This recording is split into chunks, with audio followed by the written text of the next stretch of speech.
Welcome everyone, and thanks for joining us. My name's Lizzie and I'm Bristol Green Capital Partnerships Chief Operating Officer, and I'm delighted to be welcoming you today to this Climate Action Programme event on Doughnut Economics.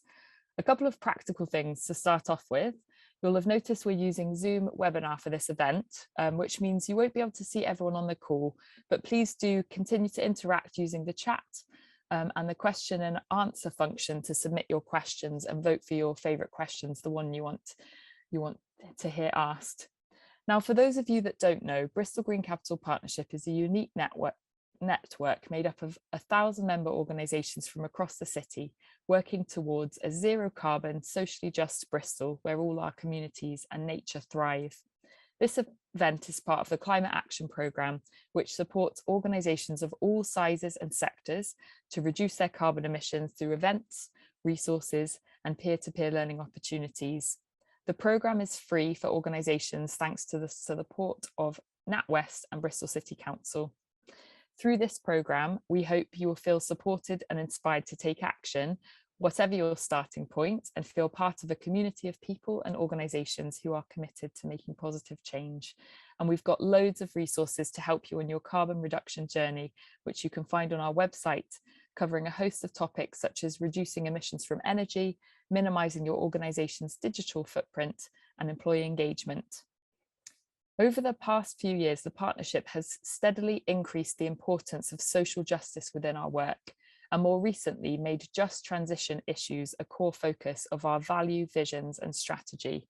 Just transition is ensuring that inequalities are reduced rather than exacerbated by the transition to zero carbon. And we know that Doughnut Economics is often cited as a way to successfully combine and balance social and ecological considerations. So we're really pleased to be working with Erinch, Sahan and Rob Shorter from the Doughnut Economics Action Lab on today's webinar, providing a more in-depth workshop coming up next month, which I'll explain more about later. They'll be shortly giving an overview of Doughnut Economics and how the framework can help businesses and community organisations shift how they are designed to help create a future where both people and planet thrive. And we'll have a Q&A at the end where we'll be joined by Martin Parker from the Bristol Inclusive Economy Initiative at the University of Bristol. So do add your questions using the Q&A button at the bottom of your screen. And you can also use this function to vote for your favourite questions. Okay, over to you, Erinch and Rob. Thank you very much, Lizzie, and great to be here. My name is Rob Shorter. I'm the Communities and Art Lead at Doughnut Economics Action Lab. I work with those who are looking to apply these ideas of Doughnut Economics to neighbourhoods and networks across the city scale, regional, national scale. So people who are coordinating and organising around change around these ideas. So my colleague Erinch works with business and enterprise, and we'll speak about some of those ideas shortly. But what I'm going to do is first introduce the core ideas of Doughnut Economics and really set the stage for what Erinch will then talk about in terms of enterprise. Before I get going into the ideas, I just want to take a step back and recognise the landscape of economics that we've inherited from the 20th century. And I think what's becoming abundantly clear, it's not fit for the challenges of the 21st century, with its various blind spots, assumptions, simplifications, and externalities. And when you have models where social harm and ecological degradation are put as externalities to the system, you really have to think, do we need to start to reimagine the way we think about economics? The economic thinking we've inherited has actually given rise to quite a limited view of what's possible. So we need new economic thinking that expands our imagination of what is possible, gives us the tools to adapt to the rapidly changing challenges of the 21st century, these complex challenges that we don't immediately see pathways forward. So we need to make visible what the 20th century was blind to, and we need new ways to think that are adaptive and make space for the complexities and ultimately invite our collective imagination to find new pathways forward. So back in 2017, the book Doughnut Economics was written to bring together all of the amazing alternative economic thinking that was already around: complexity, economics, behavioral economics, feminist economics, ecological economics. And Kate Raworth said, what would happen if all these ideas came together and danced on the same page? And so the idea of Doughnut Economics was born to give us 7 ways to think that give us an adaptive mindset that we can apply in many different contexts that don't give answers, but ask the right questions that we can collectively find answers to in our very diverse context that we might want to apply them. Today, we'll be talking about organizations, but I'm also going to talk about how we can apply them to places. At the heart of Doughnut Economics is the donut, this interesting term in economics. It's a curious term that we know people have found more inviting than the standard models of economics, which are quite exclusionary. We find Doughnut Economics is quite an inviting name. It's quite playful, but it's underpinned by these powerful ideas.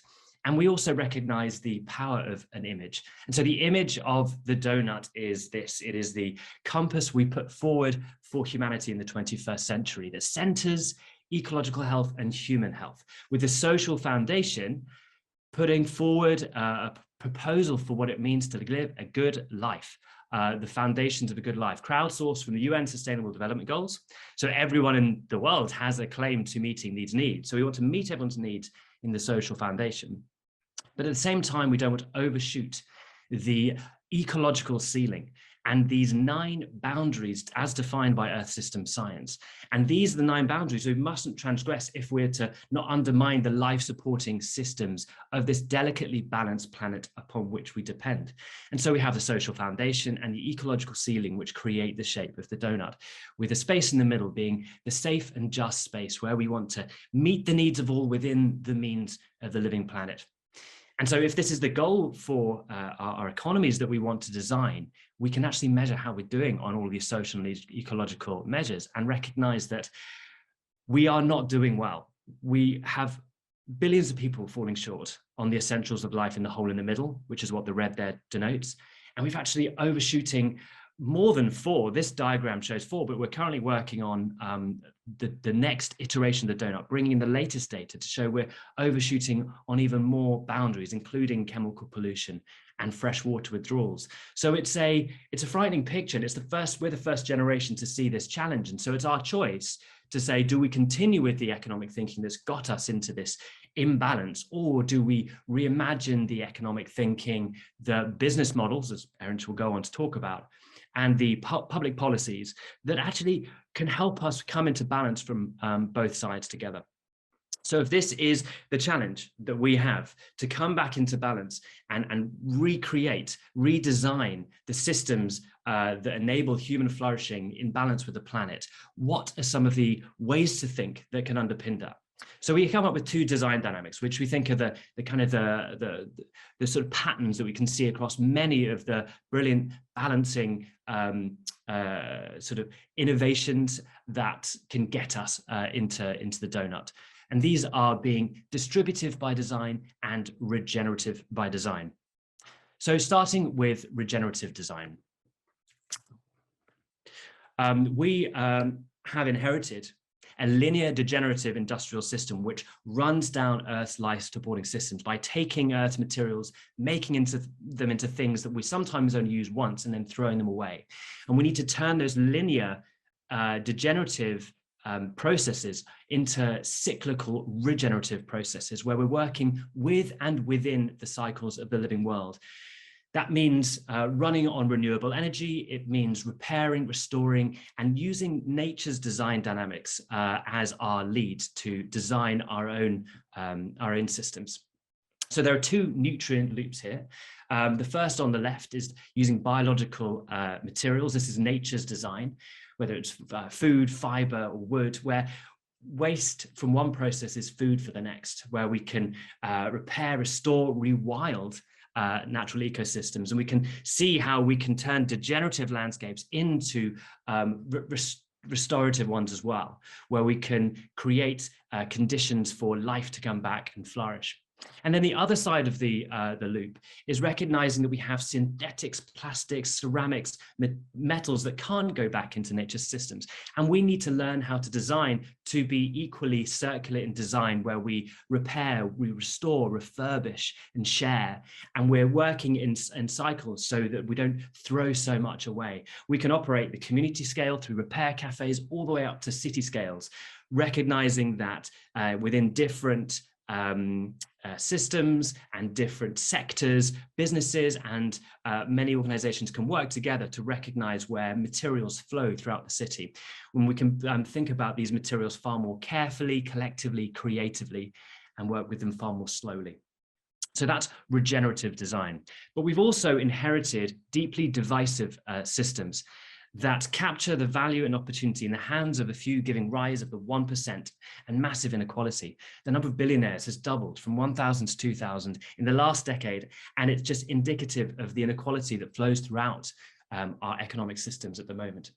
And we need to think far more distributively about economics and how we can design systems that share value and opportunity far more equitably with all who co-create. And that means everyone in society.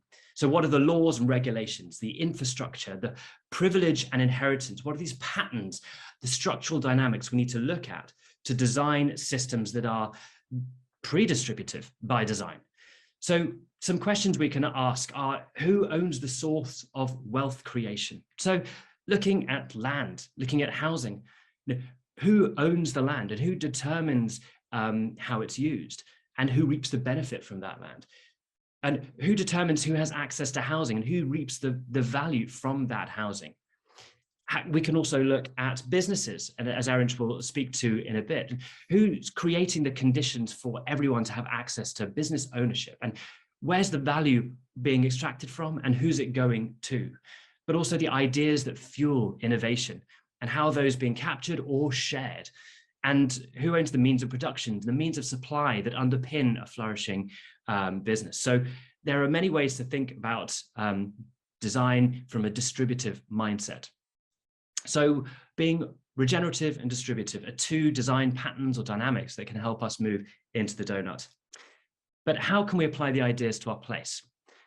To do that, we take this conceptual leap where we say the global donut is to meet the needs of all within the means of the planet. But how can we contribute to that locally? Well, if we unroll it and create this long baguette shape, we can keep the ecological ceiling, we can keep the social foundation, but we can bring in a local dimension to our global responsibility and create a space for imagining the future we want within the space of the donut, and recognize the things outside, either the foundation and the ceiling, that are keeping us out of balance.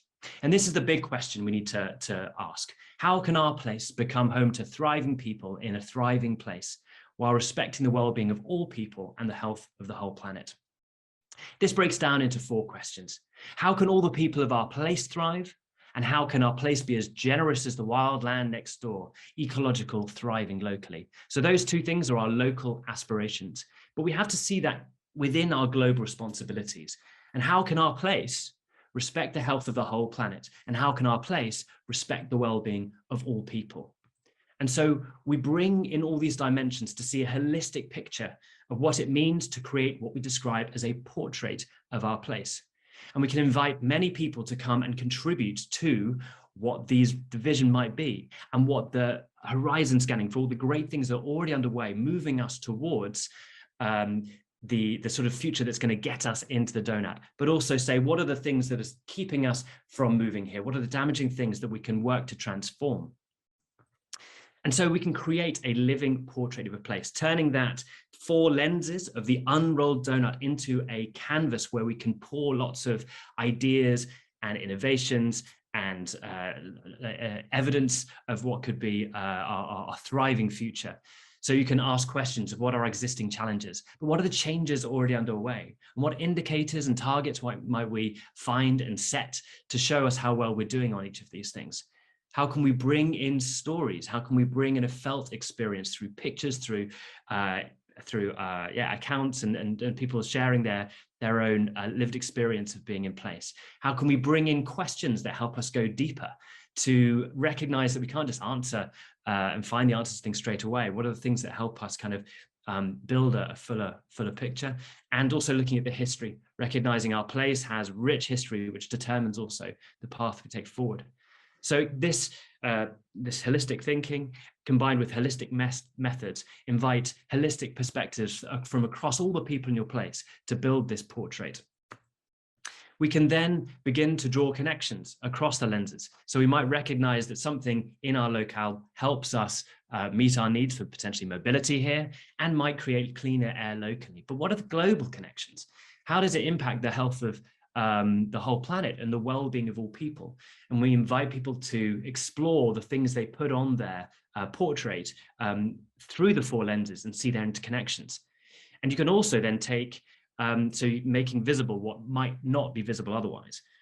But you can also put a specific project or an object or a policy, strategy, initiative into the middle of the donut and say, of this space, and say, well, what impact does that have specifically on all these other areas? So it might have an immediate benefit in one of the four lenses, but actually what are all the other things that this topic of exploration create? What benefits does it create, but also what harm might it be doing as well? So to try and create a holistic picture of whatever you're analyzing.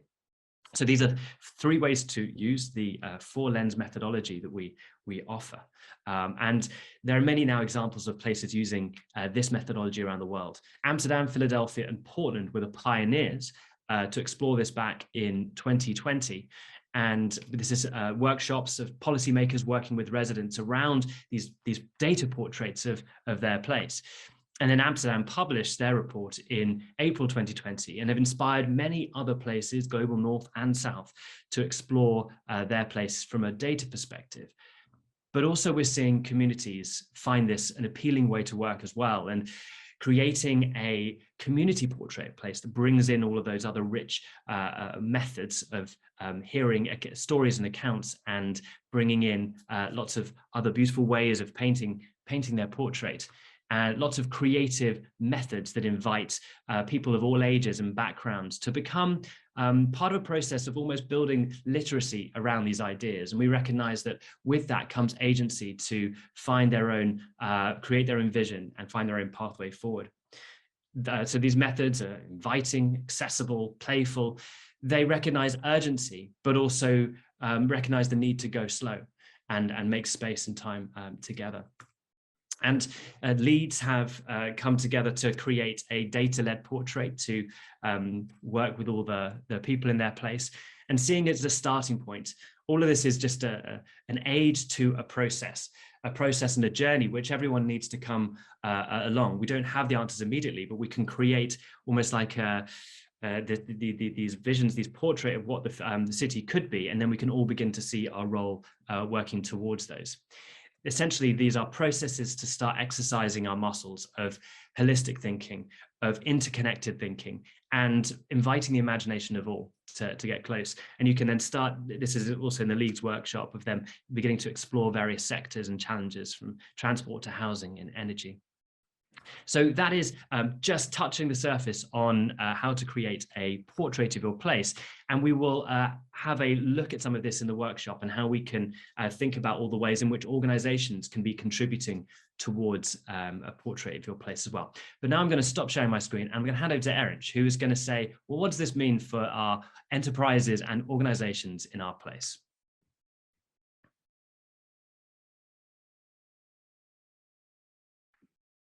Erinch, you're on mute. Thank you. Thanks, Rob. That was a fantastic introduction into the world of Doughnut economics and how we can transform and why we need to transform our economies. I'm going to focus a little bit more now on what does this mean for business. Businesses populate a lot of our economies. They're making these decisions, they're making investments, they're taking steps that can make or break our attempt to get inside the donut. So how do we engage? How do we understand the transformations we need to drive within and across the business world? Well, to jump into that, firstly, I'm just going to remind us of something Rob went through, which is that The reality of our economic model is that currently we are taking from Mother Nature, we are making stuff, we are using stuff, we are losing stuff, and we're repeating over and over and over again this cycle of take, make, use, lose. So that's the ecological conundrum that awaits. That is the ecological challenge we need to overcome, among others as well. And we're beginning to see some interesting innovations happening in the business world to address this. So some solutions are beginning to arise that are very deliberate in saying, well, how do we work with and within the cycles of the living world? One example is Fairphone. I'm sure many of you have heard of Fairphone, Netherlands-based brand for phones. What's interesting about Fairphone is that it has an open modular design. So it is designed to work against the industry norm of built-in obsolescence. It's in the design of the product. There are also some interesting aspects of the organization itself that has allowed it to behave like such an outlier for its industry. It's not an accident. It's not purely because they've got enlightened leadership or because they're in the Netherlands and there was enough demand for that. All of those things matter, are important.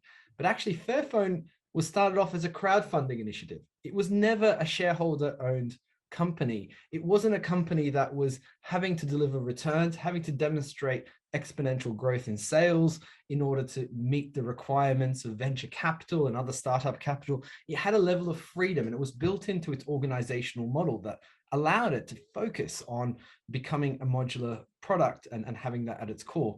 Another example is Interface Carpets, a really fascinating example of taking biomimicry. So asking yourselves the question, how do I behave as generously as the wildland next door, like a forest would, the way that it is not only going to net zero and minimizing or eliminating damage, but actually being generous. So sequestering carbon, being a positive source of nutrients into the soil.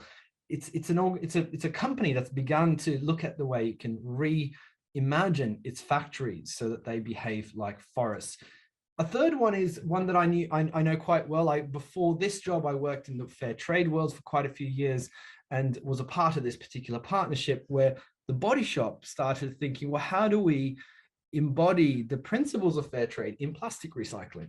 So all those waste pickers in India who face many of the challenges of poverty and marginalization that people in agriculture, people in workshops, factories around the world face, some even worse. How do you take principles of fair trade and apply them to those communities and groups? Well, they were able to successfully implement the world's first fair trade plastic recycling of this scale to reach the requirements of a global brand and have recycled plastic that's produced on the fair terms. And then the last example is Houdini, a Swedish sportswear garment brand that has been able to design itself so that its products are able to be separated, the natural and synthetic fibers can be separated from each other to allow for those loops that Rob talked about, those biological and technical loops to be embedded into the afterlife of those garments and products. What's also interesting about Houdini is that it's actually said to itself, we don't want to dominate the market. We want to be completely open with our product designs and with our intellectual property. And we want you to copy us. We want our competitors to use these designs, this know-how and intellectual property. And it's deliberate about being open about all of that. So open source nature is there as well. But those are all fantastic examples of what's happening on the regenerative ecological side of the fence. But there's also a social issue that Rob gave us an introduction to as well, that we've got spiraling inequality, we've got entrenched poverty, hundreds of millions of people stuck in hunger around the world. And we don't need to look very far. I think we can all see marginalized communities and the effects of inequality of wealth, inequality of income around all of us. And as a result, we've got no other way but to sort of conclude that we have a divisive economy. We've got this economy that has led to a capturing of the opportunity and value in the hands of few people. But there are examples against this. So let's have a look at some of what's coming out from the business world. There are distributive solutions, those that are deliberate about saying, how do we share opportunity and value with all of those who co-created. A business I got to know quite well in my last few years was El Puente. It's a multi-million euro company based in Germany that is actually co-owned by its suppliers, by its own workers, and by its communities of shops across Germany, which are themselves community organizations. So there's fair trade shops, there's world shops. Bringing it together has meant that their model of multi-stakeholder ownership and governance allow them to function in a way that is in stark contrast to the mainstream fashion and food sector during the pandemic. So I witnessed firsthand as around the world, whether it's in garment manufacturers in Bangladesh or Latin America, or various manufacturers and producers in Africa, as they start to see their contracts cut and slashed and renegotiated, as global brands started to push down the risks of the pandemic onto those that could least afford it in the global supply chains. El Puente did the opposite. They started providing upfront payments. They started increasing their orders. They started providing financial flexibility. What allowed that to happen is because they're owned by those organizations and those people and communities. They baked this into the very design of their enterprise. Another example is Richer Sounds, which I'm sure many of you have heard of, but I'm not sure how many of you would be aware of. They're transitioning into employee ownership, which is a vastly different proposition in a retail sector where 0-hour contracts dominate. But so they're going beyond not just paying a minimum wage, not just giving secure employment, and not just paying even a living wage, but going beyond that and saying, let's share the upside. When there is a bumper profit that's made, then let's share that with the workers, the employees who made that possible. Again, a deliberately distributive model of trade. The next example is Fairbnb. Now, it does what it says on the name, which is to be a fair version of Airbnb. That is the intention. And Fairbnb has set up a model where half of the revenue that it collects goes back into the communities who've got their own organizational structures to determine how they will spend the money. They're not only being distributive in terms of the income, they're also being deliberate in saying only landlords that have maximum of 2 properties can list on the site to sort of stop some of the misuse of platforms like this by massive landlords, but also to promote slow tourism and being deliberate about saying, look, we actually want to reduce long distance flights, we want to have longer stays, etc. All of these strategies that are in stark contrast to the mainstream tourism sector. And lastly, tax, of course, is absolutely critical, it's pivotal, it's the lifeblood of the essential services that people rely on around the world. And Lush is an interesting example of a company that has said, look, we're not in the game of minimizing our tax bill, we're going to pay our fair share of tax. Again, vastly in contrast with the rest of their sector. So the transformation is massive. Those kinds of examples I'm giving are unfortunately on the margins of most of their sectors. These are not mainstream practices. These are noteworthy because they are exceptional. But there is a recognition that's beginning to happen, which is we need to go beyond this degenerative model that is caused so much destruction to a sustainable one, but eventually to a regenerative one. So we've got to stop getting to a point where we are aiming for 100% less bad, which is sort of the sustainable approach, to one where we are repairing some of the damage we've done, and we begin to be generous in the way that we behave and business behaves towards its ecology and our living planet. And of course, on the social side, we need to go beyond this divisive model where we've got poverty, wages, insecure employment, etc., to one where, yes, inclusive, we need to get to a living wage. That should be the bare minimum, making enough to meet your basic needs, but going beyond and saying, let's actually share the upside of the economy. Let's be distributive. Let's share the profits back with the communities. And the effects that this has is phenomenal on decision-making in business as well, because it liberates them to not just make decisions that are in the maximum interest of profit. So that's a transformation. And as you know, we need to go from that left-hand side of being an overshoot and shortfall to one where we are meeting the needs of all people on this living planet and living within the means of our living planet. And what are the current change-making pursuits going on? What are the strategies that are being deployed? Well, there's a few. There's one case where people say, let's make a business case. We'll show we'll make more money by doing the right thing. Short term, long term, whatever it might be, we'll crunch numbers and the return on investment is strong enough. We're getting a lot of interesting initiatives with that perspective in mind. There are others that are setting targets and metrics and calculating fair shares and goals for different companies and measuring impact more effectively. Fantastic. We're beginning, and I can see a lot of participants here are consultants and others that are probably involved in some of these sorts of pursuits, which are really driving important change. Enlightened leadership has become quite a trending, fashionable approach as well, to go, let's get the right kind of leadership that gets this, that gets the fact that we need to pursue the kind of transformations we need. Fantastic. We need enlightened leaders. We need enlightened organizations and cultures. And others are saying, look, we need pressure. We need pressure from law. We need pressure from regulations that even the playing field, but also we need pressure to come to bear from the city, from financial institutions, the owners, those institutional investors that can be quite pivotal in changing business behavior. And others say, look, we also need collective action. We need unions, we need farmer organizations, we need campaigning action from communities and consumers. All of this is fantastic. So this is a toolbox currently of change that is being pursued. But what we're proposing is that there's another piece, there's a missing piece that will enable, support, and fortify all of these approaches to change, which is to have a look at the design of the enterprise. And this is why we think it's important. The actions we need to pursue the kind of transformation we're talking about, to go from that degenerative to a regenerative economy and that divisive to a distributive economy, well, we need a lot of action from governments, from the commons, from civil society, from charities, NGOs, community groups. A lot of actors need to act. However, we also need a lot of action from business. And currently, what business can pursue is this, the bit where there is an overlap between what will make the maximum profits and what is the action that we need of them.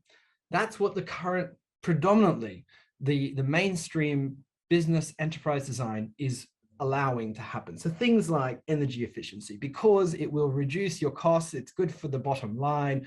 Let's reduce wastage, let's reduce our use of materials and resources that we pay for. Great. There's an accounting reason, there's a cost reason, we should pursue that. However, to broaden the actions that we need to get to the world that we have to get towards, we need to redesign business. So then models like this start happening, the Fair B&B model, where there is a deliberate distributive aspect of it. There's a deliberate focus on inconvenient issues like slow tourism, like making sure that land ownership or property ownership doesn't exacerbate inequality that some platforms blindly facilitate. So there's a real kind of deliberateness that we need that goes far beyond what will increase returns in the short or long term. And essentially, I've got two examples I really want to give you, both of which are confidential, so don't tell anybody about them, but I'm not going to give you the names of those organizations, because two examples of long-term work I've done recently kind of brings this to bear. One is a shoe company. Now, I met an individual who's from one of the world's largest footwear manufacturers and brands, and he'd been there for over 20 years. He's a very senior executive. And he came up with an idea of saying, look, I've crunched the numbers and we've got the technology to do this. Let's develop a shoe that is going to be extendable so that people on low incomes around the world can buy one pair of shoes for their children. And for the next 5 or 10 years, they won't need to buy another one, because a shoe will be expandable. It will be made regeneratively, it will be deliberately costed so that it allows accessibility and affordability in the new markets. And actually, guys, we'll make some money here. There is a margin, there is a profit. But the margin requirements of the business have said, look, that isn't a high enough profit for us. They scrapped the idea, they halted the project, and he's had to leave the company. Now, that is happening every day. The way we're setting margin requirements because of the design of the business, because of the pursuit of maximum profits, is limiting actions and solutions that would otherwise be rolled out. Another example is a beauty company that we worked with at a very senior leadership level, and they have a very ambitious 2030 agenda for carbon and climate action. And it became very clear that the only way they're going to do that really is to move away from single-use products, move their consumers away from expecting to get these elaborately made bottles or pump action, etc. All the carbon and wastage associated with that needs to be eliminated so that there's multiple use ways of consuming become normal in that consumer group. But the investment required to shift the consumer, to shift its production, to shift its own internal processes was so high that actually the return on investment requirement wasn't quite met. That idea got scrapped. These are both fairly progressive companies, by the way, who get a lot of kudos from the likes of, sustainability experts around the world. However, they haven't changed their internal hurdles for what is acceptable as a business to pursue. To unlock these sorts of ideas, what we propose is we need to look at the entire design of the enterprise. I'm going to run through this really quickly to give you a sense of what we're talking about. Now, this comes from the work of Marjorie Kelly. It's been inspired deeply by her work around Owning Our Future, the book that she wrote 10 years ago now, that looks at the concept of ownership and enterprise design. And the first question asked is around purpose, and it looks at the networks and the governance, ownership, and finance. I'll give you quick examples as I run through it. But essentially, what we're saying is we need to go from this 20th century model of the corporate world, which is holding back the decisions and the practices and investments we need, which asks the question, how much financial value can we extract from this enterprise? And move to the 21st century that allows business to have its core question, its raison d'etre be, how many benefits can we generate in the way we design this enterprise? So let's have a look at purpose. Well, a very obvious and simple way of looking at it is, let's look at the fast fashion sector, where clearly the purpose is about selling as much stuff as possible, as cheaply as possible, as quickly as possible, and all other considerations become secondary. If you can meet them, great. If you can't, we're not undermining the core business model. A business I got to know quite well, Manos del Uruguay, multi-million-dollar company. Again, it's owned by 12 women producer cooperatives in the poorest regions of Uruguay. 10 of them are weaving the fabrics. 2 of them are dyeing the fabrics using natural dyes. They're making designer style, designer level quality being manufactured in a way that allows them to be sold on Champs-Élysées and Madison Avenue, these sort of high-end markets around the world. But the purpose of the business is to benefit those women. Every decision it's made since it was started in the 1960s is around, how do we maximize the opportunity and equality for the women that are making these products. Then we get to network. So how is the organization shaping its relationships with its trading partners and the broader networks it engages with? And essentially, how do we move from the 20th century model of commodifying everything? So let's get to a point where we're getting to deep supplier partnerships, like in the fair trade world. Organizations that I've met along my journey in business for the last 15 years, like Maggie's Organics, that are very deliberate about saying long-term partnerships, long-term commitments. We're here for the long haul, and we support our suppliers and the people who make those products. And of course, moving beyond those regressive alliances that hold back government action to those progressive ones, like the one that, in Bristol, like all of you are part of, a progressive alliance, a progressive network. Those matter as well for business. Then we start going into governance, and these are really into like the core of decision-making structures, and going from the 20th century model of governance in service of financial benefits for shareholders to one that is in service of social and ecological benefits for all stakeholders. So if you think of the typical venture capital funded business where you're expecting incredibly high returns, you're expecting a really high exit that's going to make a lot of money for investors as quickly as possible, the governance around that typically means that the accountability, the transparency, and the decision-making priorities are all around how do you increase the growth as quickly as possible of the business. Contrast that with an example like River Simple, a hydrogen car company that is got a custodianship board structure where different parts of the board are representing different interests, different organizations, and different stakeholder groups. So that's the second example. And then we go to ownership. So models of ownership where we start seeing the rubber hit the road of why and how the business is prioritizing things, and going from some of the old ways that hold back the business's focus to much more inclusive ways, much more enabling bold solutions type ways, like employee ownership, like examples like Amul in India, which is owned by 3.6 million smallholder dairy farmers who own a business that is among the largest now in India. So all the profits, all of the priority goes back to the owners of the business, which are those smallholder dairy farmers. But really innovative new models coming up too now, like steward ownership, where they're being deliberate about saying, look, let's have different share classes.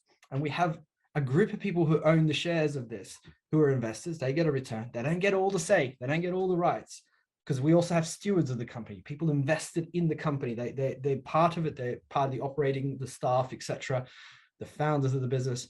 But then they have a third group called people that have a golden share, and those don't have a financial interest, so no dividend expectations and no dividend can go to them. However, they can veto any decision that is undermining the purpose of the business. That's typically owned, those golden shares typically owned by a foundation or an NGO that can play that custodianship role over the purpose of the business. And of course, then we look at finance and the role and the parameters of finance that are enabling or holding back solutions, moving from the old world of quarter is king to the new one where it's deliberately serving a purpose of the business.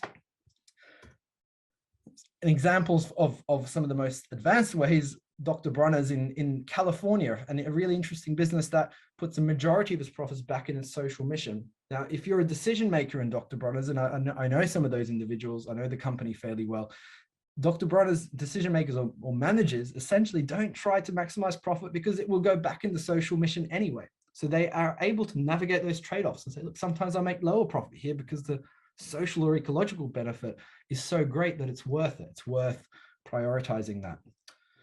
So as I get to my, towards the end of the presentation, what I'd remind people is that the purpose of applying Doughnut Economics to the business world is around unlocking possibilities by being deliberate about the deep design of business, about asking, how do you design this business so that the sustainability goals and the business processes are pulling in the same direction? How do you design this so that the legacy and the mission of the business is protected? And we all know many social mission-minded businesses that over time got put into mission drift or were undermined in why they were, began with, and have since become regular corporations with a regular brand.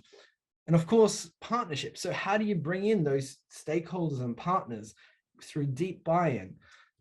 And lastly, how do you facilitate investment into those bold ideas to make sure that the profits of the business aren't just being extracted as fast as possible, but they're enabling those bold, regenerative and distributive models of business? And part of it's about how do we go from, making sure we protect against hostile takeovers, or how do we make sure that the design of the business is enabling a change of the core product? How do we get those fresh innovations and supply chain security as we start looking into a world where there will be increased disruptions to global supply chains? So as I finish, and this is my last slide, I would say that think of that shoe company, think of what it would take for the businesses in, around, and that impact Bristol to be able to pursue those sorts of ideas without being held back by artificial margin requirements or dividend requirements that are core, that are the elephant in the room that hold back decisions often. And how do we get the investment needed for those big transformations to happen in the business world?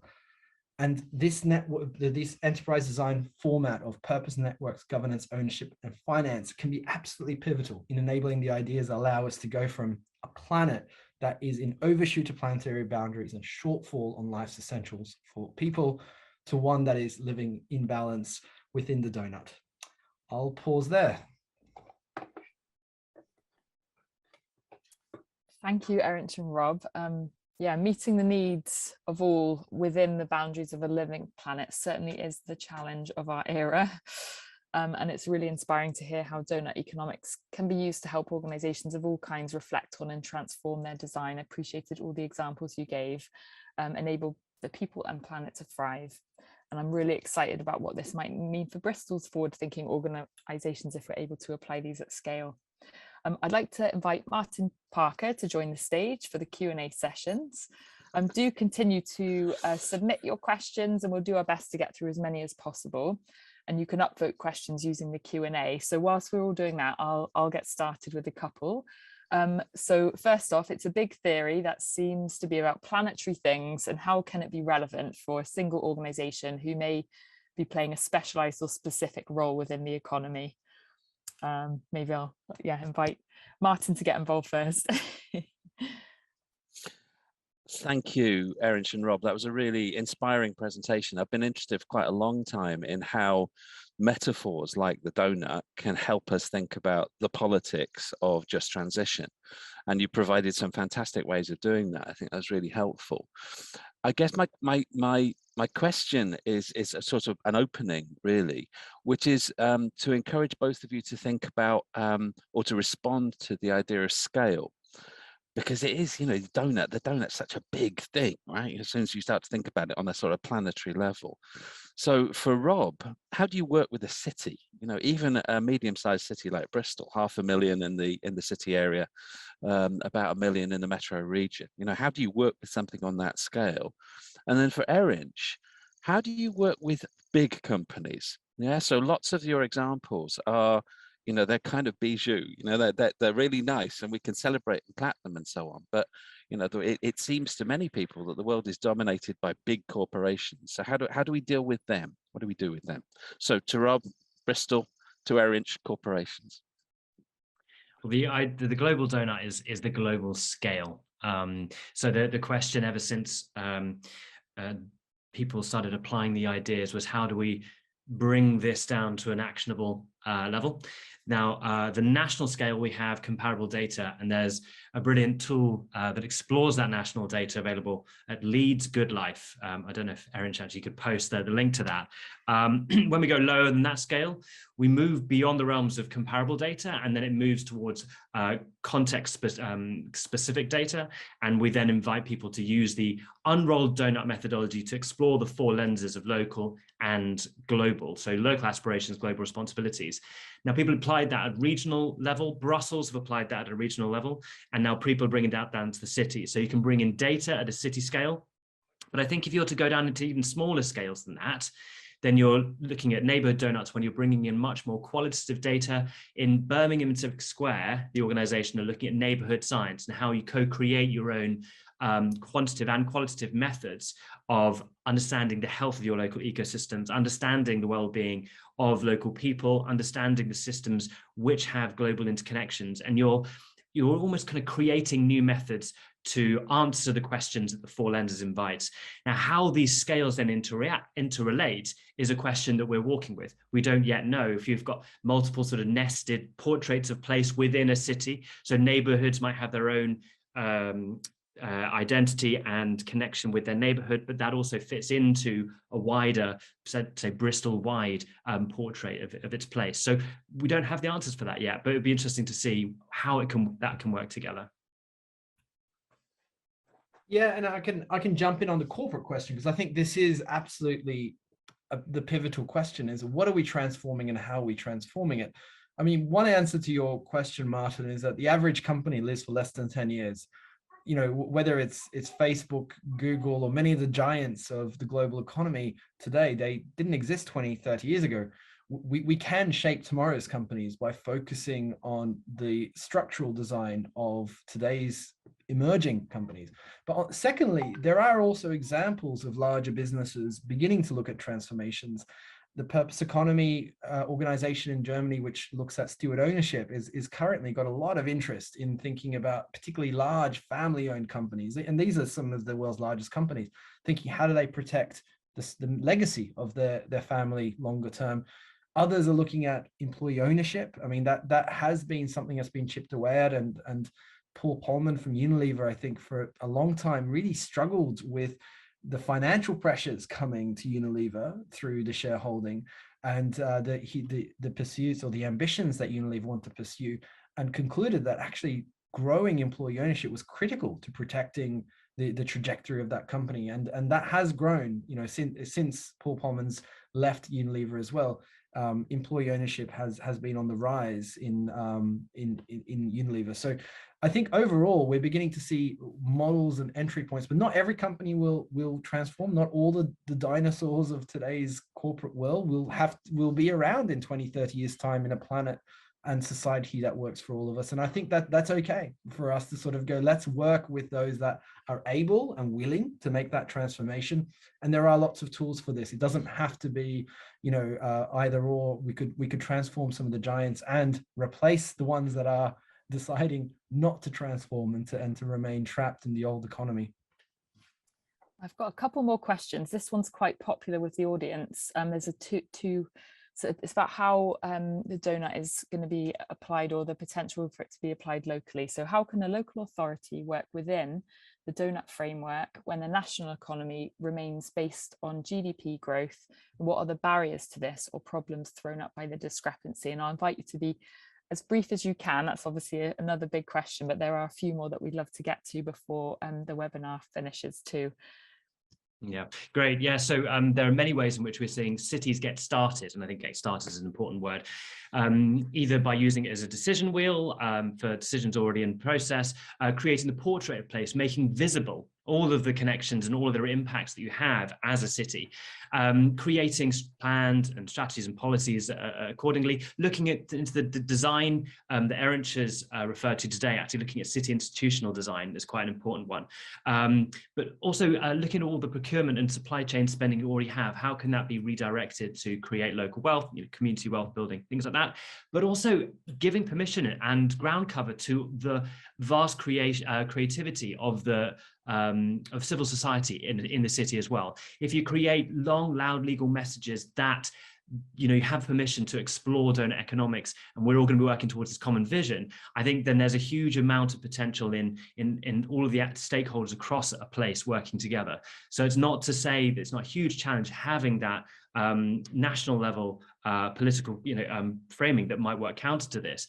There's still a huge amount of potential to explore. Thank you so much. And thanks, Stuart, for that question. We've got another one from Richard, which is around how would you recommend introducing donut economics to a community group? And also, I'll combine that with another one. What would be the first step for a business or organization that wants to take this forward? Maybe, if I start with communities, I'll hand over to Erinch for the second. I saw this coming up in the chat, so I actually prepared a couple of slides, if you don't mind. I'll keep it brief though. So yeah, lots of communities are engaged with the ideas of the donut. It is a playful term. It invites playful methods that welcome lots of different types of people, not the same old, and don't use PowerPoint and pens and paper. You use objects and creative things that allow us to both think differently and relate differently together. So on the website, doughuteconomics.org, you'll find lots of these stories of practice and methods. So how can you introduce the idea of donut economics to your community? Well, you can introduce it by stepping into the donut, creating in rope or chalk or ribbon or whatever you like. You can then move around the space of the donut, start mapping things. You can look at all the different dimensions and spot all the interconnections, and there's a workshop for that. You can have donut dreams, and there are all kinds of ways of playfully looking at possible futures through the donut. Then there's ways to actually look across the diversity of perspectives about whether it's achievable or not, and recognize that within any group there will be huge diversities of perception on that. And then we're seeing communities around the world find huge agency through a book club and finding stories of their place, having individual and collective kind of inquiry questions that they're working with. So these are all tools that you can find on the website, and so many ways to get started. And on the business side, I mean, we're creating a tool at the moment. I joined the Doughnut Economics Action Lab in September, and until then, the focus of Doughnut Economics was not on business. It was a space that needed some work to figure out, what does this mean for business? So, and we've been working hard to create a toolkit that will allow businesses to explore their impacts, their dependencies, as well as the kind of priorities they need to pursue, the big, bold ideas that are regenerative and distributive that they need to pursue. And then the way that their current design, enterprise design, holds them back or enables them to pursue those big ideas, the crazy things that aren't allowed on the table sometimes, or the ones that we self-edit out because you go, that just sounds a bit too commercially unrealistic. How do we put those on the table? And how do we understand the way the design of the organization is enabling or hindering the pursuit of those? So we're creating a toolkit toolkit that later on this year we'll be publishing that will allow companies to go through it. But also, I mean, this framework that we've just presented, it doesn't stop people from doing a deep